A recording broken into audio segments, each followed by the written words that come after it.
want your conversation. Lazy kinda burnout, need to fuel up at the station. Yeah, I gon' Hey guys, welcome back to my channel. Danielle here, and we've got Arthur. We are currently on our way to Thriftcon, which in my eyes, I feel like it's a very controversial event just because I'm a thrifter, but I'm also a reseller. So I have perspective of, you know, being a negative Nancy, but also seeing the plus of Thriftcon even existing. But Thriftcon in general is just a convention where resellers get together and sell their items. And I'm pretty sure they source by thrifting, obviously, or rag sales, sample sales, you know, just it usually is secondhand. I actually put a poll up on my Instagram, I'll put it right up here, asking if you guys are gonna be going to Thriftcon. And majority of you guys as of now are saying you won't be going. So I just really wanna answer the question, who is Thriftcon really for? Is it for the resellers? Is it for people who actually go out and thrift? Just because as a reseller, I do support all my friends who are attending Thriftcon as vendors, and that's the main reason why we're going to go out and support. These vending fees for their spaces are like super fucking expensive. So expensive, it's ridiculous. The smallest size I think was like what, 10 by 10 or 10 by 20 for around $300, $400, which just like blows my mind. And the larger spaces, they're within like the thousands. And so I was just like, oh, so you really need to be investing a lot of money to be a vendor here. Then again, even though I do have my reservations about Thriftcon, I've never actually been. I just kind of, you know, never really liked the idea of it. And honestly, I haven't been into a thrift store for like over a month now, so I'm dying to get my hand on some musty, nasty clothes. I think I saw a lot of people are gonna have like $5-10 bins, but I think for the most part it's gonna be pretty expensive. Yeah, that's what we don't know either, and we'll find out. Our thing's gonna be pretty reasonably priced because I'm giving myself a budget of only $100. We're gonna try to keep this cheap, even though dropping 100 is a lot of money, but I'll let you guys know. Let's go on in. Before we go into Thriftcon, I do want to thank today's sponsor, which is Dossier. I'm really happy to be working with them just because I'm kind of a sweaty, stinky girl, and they're a company that reproduces luxury high-end scents at a fraction of the price. So they still keep the same quality, they just cut that infamous brand tax, and they were kind enough to send me a few perfumes. So I love all the scents that I got, but by far my favorite is Aquatic Peony. It's inspired by Giorgio Armani, and it just has a really fresh and bright scent to it, so I feel like it best reflects me. What's really awesome too is that they have a risk-free system, so you're able to try perfumes before actually committing to them. And so every bottle will come with a little sample size here for you to try out, and then if you decide that the scent just isn't for you or if you just don't like it, Dossier offers a standard 30-day return period for all unopened bottles, so you get a full refund, no questions asked. Here's a quick little snapshot of the scents that I got. You can obviously tell that I'm more drawn to florals, but they're always adding new scents to their collection. And be sure to take advantage of their bulk deals because they do offer 25% off. And if you bundle 3 or more bottles, they'll give you free shipping. So I highly recommend that you guys check out Dossier with my link down below. And also if you want to save some money at checkout, don't forget to use the code TWINL10. Huge thank you to Dossier for sponsoring this video. Let's get back to Thriftcon. Lately I've been tired, I ain't want your conversation. Look at this huge ass chair. Fuel up at the station. Yeah, I gon' pay for food. Voiceover Danielle here, and let's talk about Thriftcon because there's actually 2 floors, and so this is the first one here. I am doing a voiceover because it was loud as hell in there. Like I honestly couldn't hear myself think, but as I was walking down this corridor, I was just kind of realizing, oh dang, there are a lot of t-shirts, and I just didn't feel like I was a primary consumer for these vendors. But I will give them props because they did have a whole bunch of different graphics, everything from Disney to Looney Tunes, even anime. Arthur spent a really hot minute at this booth just because they had a whole bunch of anime graphics that he had actually watched before, so he really liked that. Plus this is kind of the direction that he wanted to take with his own brand. But okay, let's keep going. But you can just see from like this visual here and like the jerseys, they were catering more to like the male buyer, or you know, someone who's just into like unisex styles. They did have their fair share of like cheaper, more affordable, accessible piles. So we saw like a $5 pile, a $3 pile, which I was kind of stoked about, but like low-key doesn't look like I would find anything for myself in there. But it was still fun to just like rummage around and like, you know, have hopes of finding something that I might like. But it honestly was just t-shirt after t-shirt after t-shirt. But then I did come across the first women's apparel item, or honestly, it looks like it could be kids. But I was just like, okay, yes, we're finally getting somewhere. but it was the only item in the whole entire rack there. So then I found this little section here, and they actually had a whole booth of women's apparel. So I was just like, heck yes. So Arthur and I went to go check it out. We did come across these pieces that, you know, kind of fall into cultural appropriation. So it wasn't really my cup of tea. But this booth definitely had a lot more vintage, and even though I do like vintage, this was, you know, a little bit too dated for me. I like to do anything that's like 90s and after. But the owners of the shop were super freaking sweet, so I'm gonna go ahead and put their Instagram and their socials up on the screen right now, and also down below in the description. Okay guys, we've been here for about like what, 25 minutes, and we came to escape in the bathrooms. It smells really bad in here. But we just wanted to give our thoughts, because as of now we realize majority are t-shirt resellers. So that's something we should have touched on, because I was expecting a lot more female resellers to have more women's apparel. Not at all. But we're not seeing that at all. Right now, I'm just feeling really overwhelmed with how much clothes there is and how many people there are. And they're blasting music super loud. So I can't even have conversations with people who are like literally right next to me, because super loud. Yeah, and so I feel like I have to yell through my mask. I feel okay. I'm not too like, you know, about having a whole bunch of crowds. I'm not a huge fan of like vintage t-shirts, and on top of that, a lot of these sellers are like close knit with everybody else, so it's kind of hard to actually get involved in what they're trying to sell or what they're trying to do, because sometimes when you ask them or when you're looking through stuff, they don't even like bother to pay you any mind or anything. That's like true. They're just like sitting there until you like approach them with the question. Exactly. That's so true. I think that's the thing. On the first floor, I didn't feel very welcome. I was just like, oh no, I don't feel like, you know, I'm your customer. Right now it's just very populated with t-shirt resellers. So we're gonna go and check out the second floor and see if it's any different. Let's go. We made our way to the second floor, which for me was the most exciting, just because we did see a lot more diversity.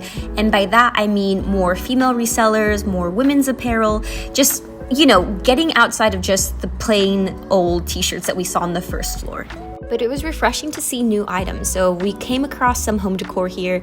The Sky handmade rugs, mirrors, and tables. But one of the things that I really did like is that we saw a crap ton of reworked pieces like this. I don't know, was this John Cena? Some wrestler?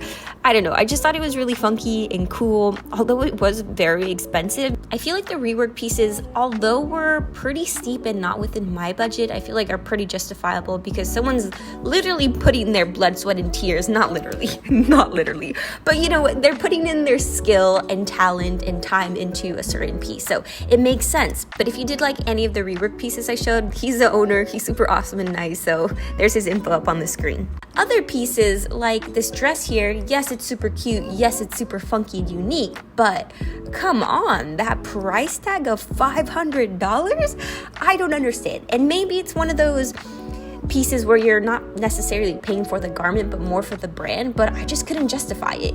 This booth here was literal goals. It was pink, it was dreamy. Low-key wanted to steal that rug because it would look so damn cute in my loft. But really praise them for having affordable prices. They did have a $5 bin, but not gonna lie, they didn't have the best selection in there. What they actually had in there was a lot of swimsuits, like mismatched swimsuits and kids clothing, which doesn't really work out with my wardrobe, but they did have a really good selection of lingerie, like tacky Y2K clothing, a lot of velour, tracksuits, and I just love how they accessorize their booth, because they had cute little like kitten bags everywhere, a lot of textures. They had a naked Hello Kitty, which I was just like, what the fuck, where's her clothes at? I've never seen a naked Hello Kitty, but you know, still cute. So now we're at a new booth, and this is Unseen Clothing. If you guys want to check them out, I highly suggest you do. I'll put their info on the screen right now and then down below in the description. But oof, I literally wanted to take everything that they had because it was so damn cute. Like, low-key wanted to know where they went sourcing, where they go thrifting, because every item I picked up was super cute. Based on my own aesthetic, because I do really like 90s and Y2K, this vendor was my favorite of entire Thriftcon. And of course, before we left, we had to say hi to our friends. We have Tori and Taylor, who run Nostalgic Threadz and Shop Bummy, and of course my girl Luisa, who runs Funky Cool Threadz. You guys are both very familiar here on my channel, so go out and support them. I'll leave all their info below. We are back from Thriftcon, and it was quite an experience. Was it a good one? And we'll talk about that. But I did walk away with 3 items, 2 pieces I did pay for, and then Luisa gave gave me a free item. She's so freaking sweet. So let's just talk about clothes first. But she had a bin full of like really sexy, good brand lingerie. I think she was saying that she was selling it for $5 a piece and no one was like biting. So she gave me this one and it is so dang cute. So I just showed you that it's a gold label Victoria's Secret. This fits like a freaking glove. I feel so sexy. But I love the little lace-up detail in the front. It has this like dual strap details. They're also adjustable, but it is super freaking sheer. So I'm not gonna try it on alone, but I'll probably be using this more as a layering piece. So Lisa, thank you so much for this, you guys. Go ahead and support her. I'll leave all her socials down below. So here's the first item that I did pay for. Anything with fire flames, I'm a freaking sucker for. If it has glitter, I have to have it. If it has contrast stitching, I totally need it. It's the brand Self-Esteem, which is one of my favorites. I mean, it's given me Fire Nation. It's given me I Could Be Zuko's lover. The only thing is, you guys, look at this price tag. It was labeled at $40. This was the first time that I ever bartered and I felt so ashamed and such a cheapskate, but like, in all honesty, I would never spend $40 on a shirt. I see that more as a dress or like a two-piece set. So I asked the owner if they were able to give me a discount. I didn't give them an amount and I thought they were just gonna knock it off by like $5. I was just like, Danielle, mentally prepare yourself because if they say 35, you're going to accept. But then they asked me if I could do 30 and I was just like, that is even better. So I ended up spending $30 on this shirt. So yes, it is pretty pricey, but I think it's worth it. Another booth that I bought from was Unseen Clothing by Ava Peprock. She also had some really awesome curated pieces. I honestly thought she had the best booth at Thriftcon for like women's apparel, and I got this dress from her. Look at how dang awesome this is. The price tag, I dropped another $40 on it, but I feel like this is a bit more justifiable because it's a dress, it's like an outfit in one. But let's talk about these details because it's pretty rough, but you can't really tell if it's intentional or not. So here on the straps, we have this like green contrast stitching that is a little messy, but you know, makes it look kind of cool. And then you just have the very uneven, messy stitching on the outside. We've got a little glitter butterfly here on the front, more of this like contrast green stitching that is slightly coming apart. I didn't realize this when I was at Thriftcon, but when I tried it on, I saw that there's actually a hole right where my crotch would be.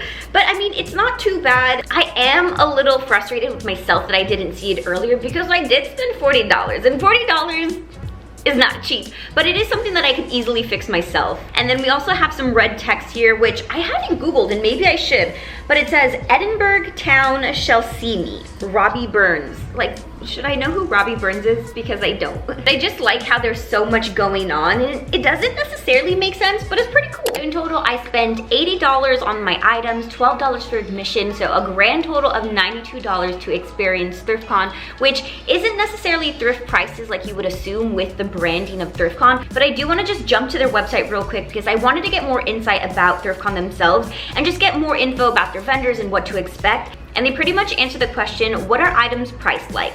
$1 racks, $5 racks, and $10 racks are out in full force. However, do not anticipate thrift store prices.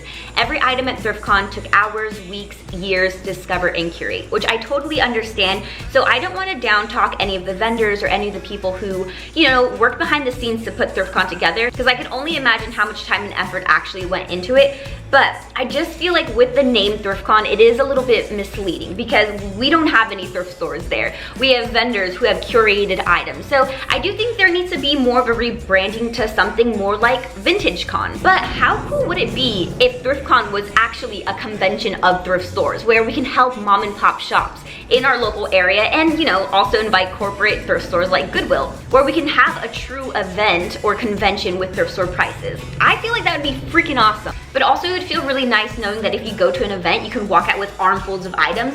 Whereas Thriftcon, if Luisa didn't give me that other lingerie piece, really I'd be only walking away with 2 items. I did speak with my sister and her friends and just other people that I met there who have more of like a very feminine style. And they pretty much said they didn't walk out with a lot. And if anything, it was maybe 1 item. And not to say that girls aren't into unisex styles or t-shirts or, you know, be drawn to items that Thriftcon already sells, but you really did see the inequality of female and male vendors. So it was honestly t-shirt overload there. There was only like a handful, literally I can count on both hands how many vendors there were who sold women's female apparel. But I don't want to be too harsh or judgmental just because we don't know how many people applied to be a vendor at Thriftcon, and of those applications submitted, we don't know how many were selling women's female apparel. So I really hope next year, if I even go next year, depending on if any of my friends are gonna vend again, I really hope to see more vendors who aren't just selling t-shirts. So at the start of this video, I did ask the question, is Thriftcon for resellers or thrifters? And after experiencing it for myself, I can pretty much say that Thriftcon is not for thrifters.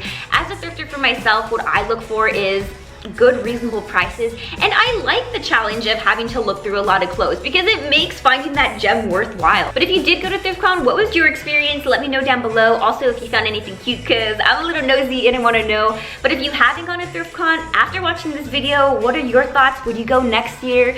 A huge thank you to Dossier for sponsoring this video. So if you're looking for any high-end luxury perfumes, don't forget to use TwinL10 for a little discount. But as always guys, I do post videos at least once a week.